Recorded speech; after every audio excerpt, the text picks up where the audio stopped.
Mutya 11, here's your question.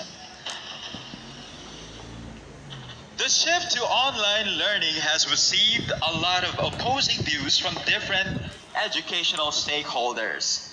Give one advantage of online learning that would change the way others see it.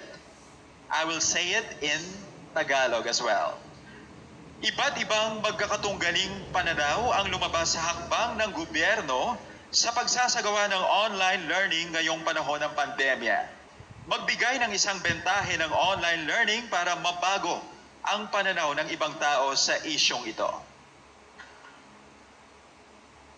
Everyone, there's a big adjustment in education, but let us all remember that no one should be left behind because education is the most important weapon which we can use to change the world. The advantage of this is there's still a progress, and after the chaos, a beauty will be found. Thank you. Thank you very much, Mutya 11. Let's go on to the second Mutya. Mutya 13, Candice Micaela de Guzman.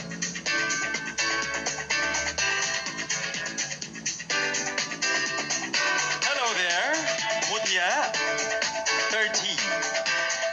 You may now pick a butterfly and then hand it to me, please.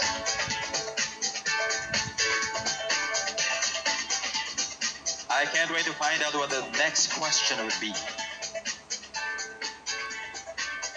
Your chosen question is number 9.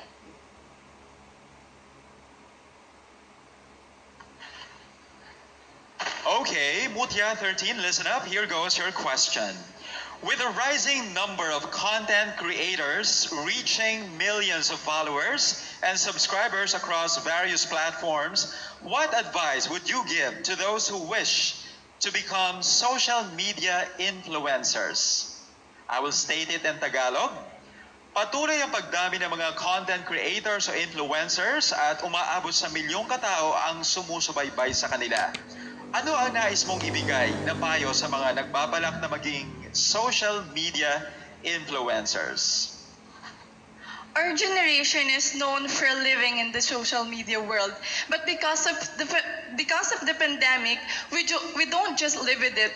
We use it every day, and people, because of it, use it to have an income. And for me, we use it to study. I think what I can say for the people who wants to start content creating, not just to inspire, but to tell the world what they are capable of, is you can start today. Thank you. Thank you very much, Mutya 13. Let's call on the next Mutya, Mutya 2, Queen Lormaine Hulong.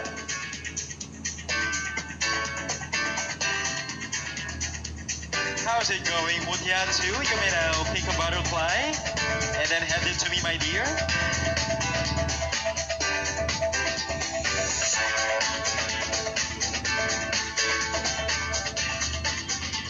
Your chosen question is question number 7. Listen up, Mutya 2. Here's her question. Undoubtedly, this pandemic has offered so many realizations to all of us. In your case, what significant lesson did this pandemic teach you? I will also state in Tagalog. Hindi maipagkakaila na ang pandemya ay nagbigay sa atin ng malalim na pagtanto sa maraming bagay. Sa iyong sarili, ano ang pinakamabuluhang o pinakamakabuluhang natutunan mo sa pandemyang ito? Good evening, ladies and gentlemen. To me, the biggest lesson that I had during this pandemic is to cherish every moment of our lives because we do not know when, where, and how it will happen. I believe that if you are able to empower other people with your good personality and with your high spirit, then you will live life to the fullest. And I also believe as your ambassador, I am here to be the reconciler of God, the people, and the nature. Thank you. Thank you very much, Mutya 2, Queen Lormaine Hulong. Let's now call on the next Mutya, Mutya 10, Sunshine Gabuat. Good evening, Mutia 10, and congratulations. You may now pick a butterfly.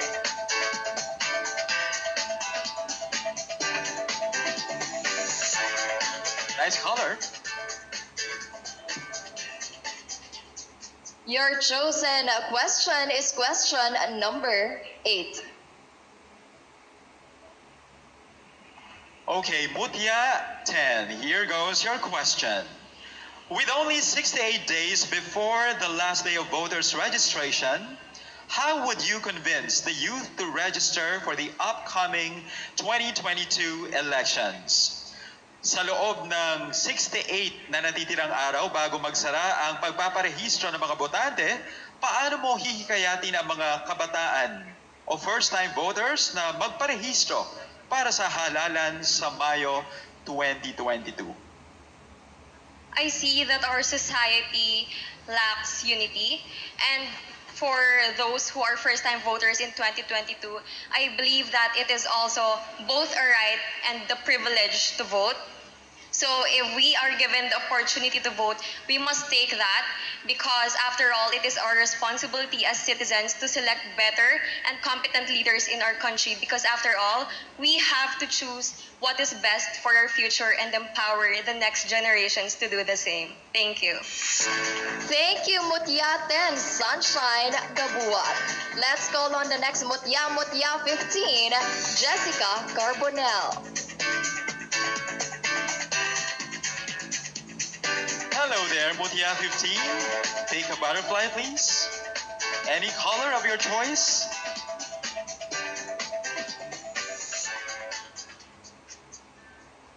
Your chosen question is question number 6.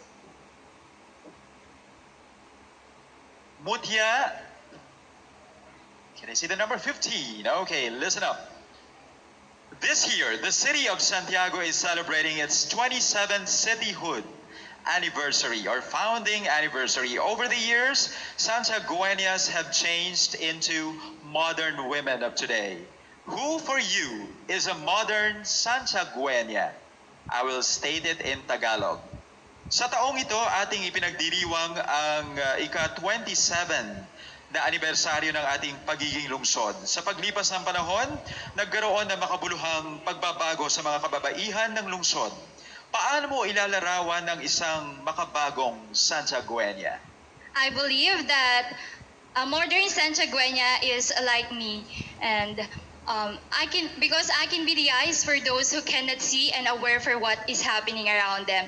I will be the voice for those who cannot speak by themselves and offer my helping hands to uplift them and lead them to the right path. And I will be beneficial to others by rendering respect to one another, reciprocating due justice, and promoting good causes like my advocacy sustainable development to help unified everyone attain a successful community. Thank you. Thank you, Mutya 15, Jessica Carbonell. Next Mutya is Mutya 1, Clarissa May Dasuli. Hello, Mutia. Hello Yeah, po. 1. Okay, so inunahan na ako ni Mutia 1. Okay, here goes the question. Your chosen question is question number 10.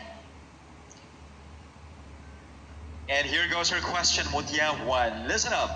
Tourism is one of the adversely affected sectors due to this pandemic.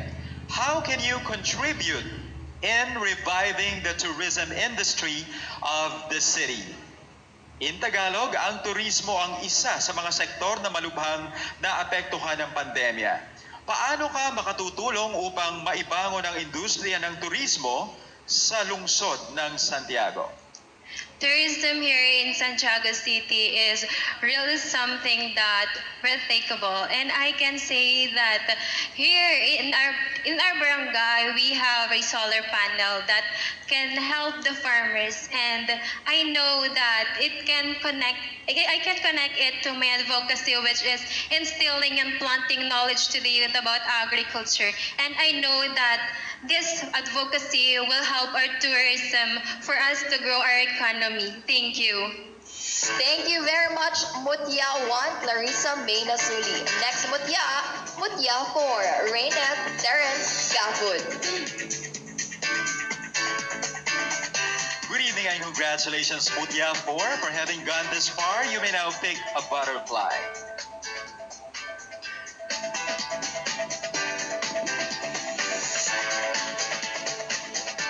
Nice color, Mayor.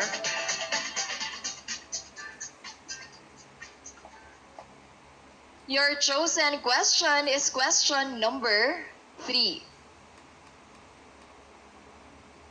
And here goes your question. Listen up, Mutya 4. Everyone hopes to live under the new normal in the days to come. How do you see yourself after this pandemic? In Tagalog, sa mga susunod na araw, lahat ay umaasa na makapamuhay ng maayos sa bagong normal. Kung ikaw ang tatanungin, paano mo nakikita ang iyong sarili pagkatapos ng pandemya? Thank you so much, sir. It is hard to adjust with our new normal, and it is really pivotal, especially in every industry.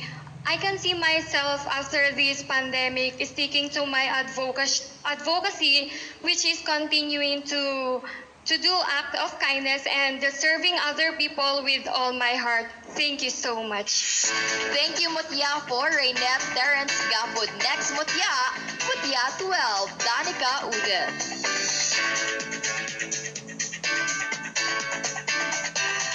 Hello there, Mutya 12. Hello. You may now pick a butterfly.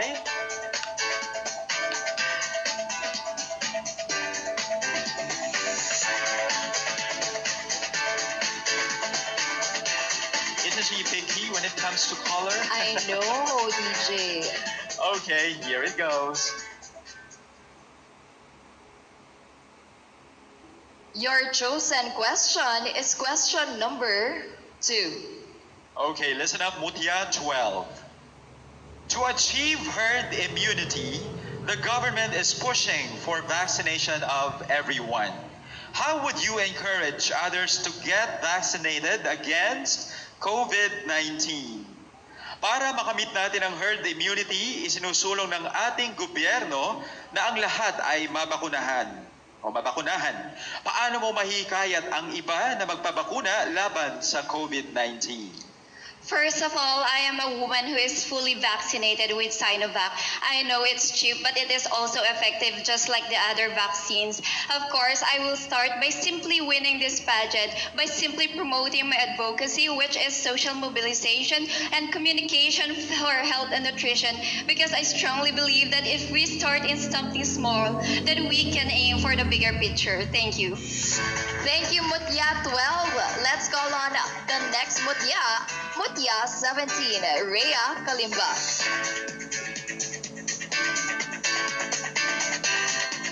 This is getting more and more intense. Hello, Mutya 17. Automatic.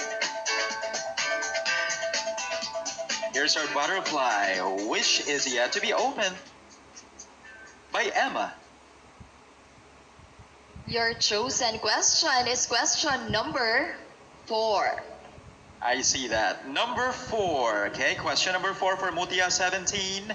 Considering what you have experienced and learned so far in life, what is your message to your 10-year-old self? In Tagalog, sa lahat ng iyong naranasan at natutunan sa buhay, ano ang iyong maaaring maging mensahe sa iyong 10 taong gulang na sarili? From my 10 years old self, I believe that he gave his best, that he achieved in what I have today, and I believe that he gave his best, her best in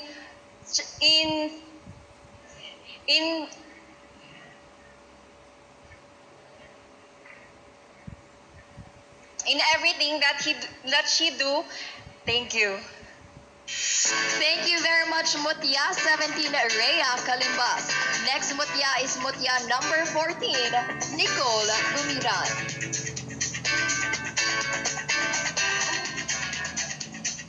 Wow.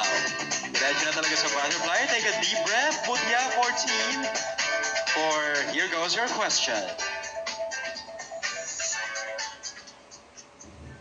Your chosen question is question number 1. Question number 1, okay, for Mutia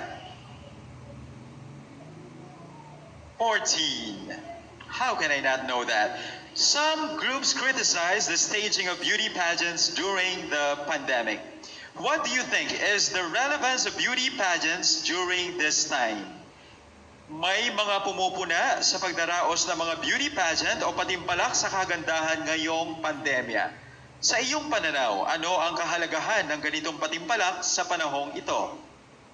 Well, as a Mutya ng Santiago, we ladies here doesn't only possesses beauty and wit, but we also aspires.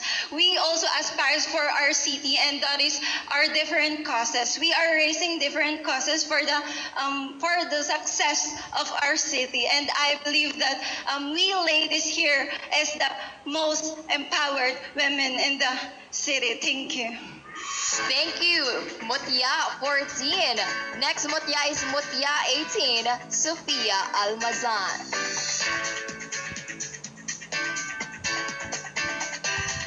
How's it going, Mutya 18? Take a deep breath. Good. You may now pick, I think it's the last butterfly that we have. Let's find out what it contains. Here we go.